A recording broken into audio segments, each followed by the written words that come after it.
জানিয়া শুনিয়া বিষ খাই গো, আমি জানিয়া শুনিয়া বিষ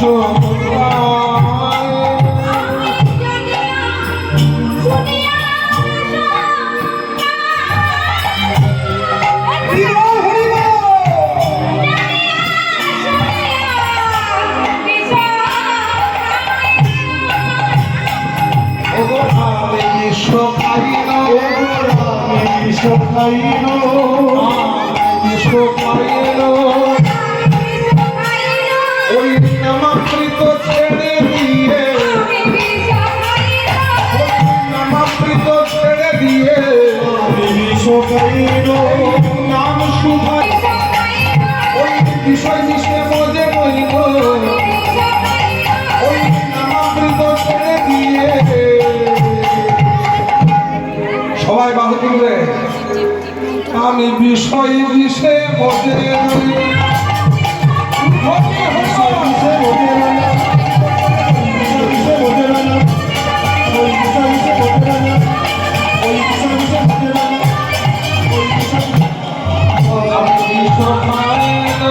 আমি জানিয়া শুনিয়া বিষ খাই গো, আমি জানিয়া শুনিয়া বিষ খাই গো। এ যে ঘরে কলিকা,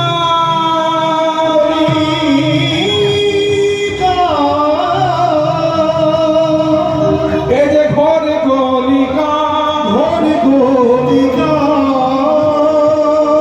এ যে ঘরে কলিকা,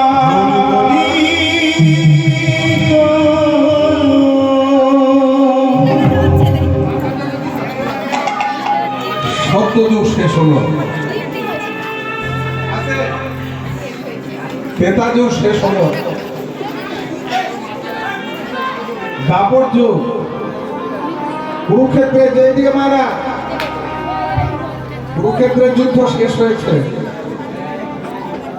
ধর্মযুদ্ধে পাণ্ডবরা জয়লাভ করেছে। হস্তিনাপুরের রাজা হলেন কে? জ্যেষ্ঠ পাণ্ডব যুধিষ্ঠির। সিংহাসনে বসে আছে, সভা পরিচালনা করছে বড় ভাই যুধিষ্ঠির।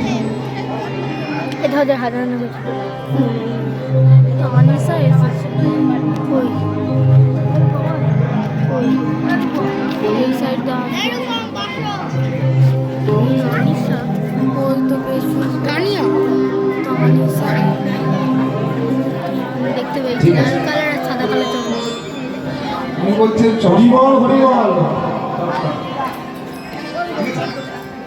এখন গান করতে দিন আপনাদের শুনে। হস্তিনাপুরের রাজা হলেন কে? জ্যেষ্ঠ পাণ্ডব যুধিষ্ঠির।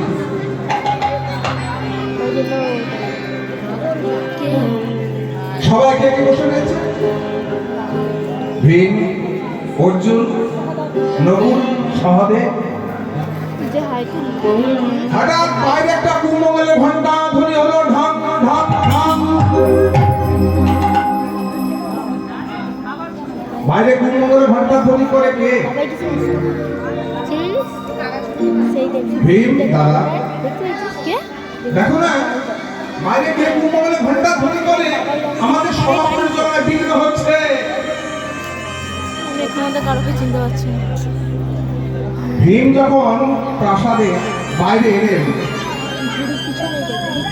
দেখছেন একটা ছায়ামূর্তি দাঁড়িয়ে আছে।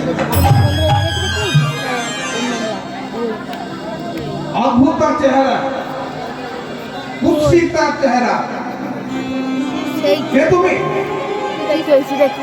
তোমার পরিচয় কি? তুমি কুম্ভমেলে ঘন্টা ধ্বনি করছো যে? ভীম তুই মস্ত বড় বীর, না পাটা মেলা চলে যায় না। বড় বড় বীরকে পরাজিত করেছো, তোমার মতো গদা যুদ্ধে পারদর্শী এই জগতে আর দ্বিতীয় কেউ নেই।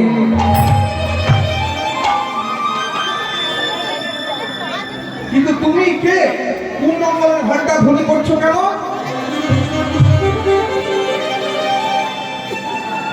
ভীম, আমার পরিচয় আমি পরে দেব, কিন্তু তার আগে তোমাকে একটা প্রশ্নের উত্তর দিতে হবে। প্রশ্নটা কি? ভীম, তুমি যদি আমার প্রশ্নের উত্তর দিতে পারো আমি এখান থেকে চলে যাব, আর যদি প্রশ্নের উত্তর না দিতে পারো তবে তুমি পাথর হয়ে যাবে। প্রশ্নটা কি?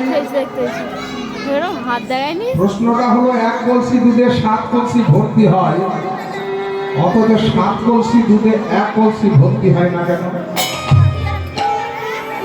এদিকে তাকিয়েছে, এদিকে তাকিয়েছে। প্রশ্নটা আরেকবার একটু বলবে? 1 কলসি দুধে 7 কলসি ভর্তি হয়, অথচ 7 কলসি দুধে 1 কলসি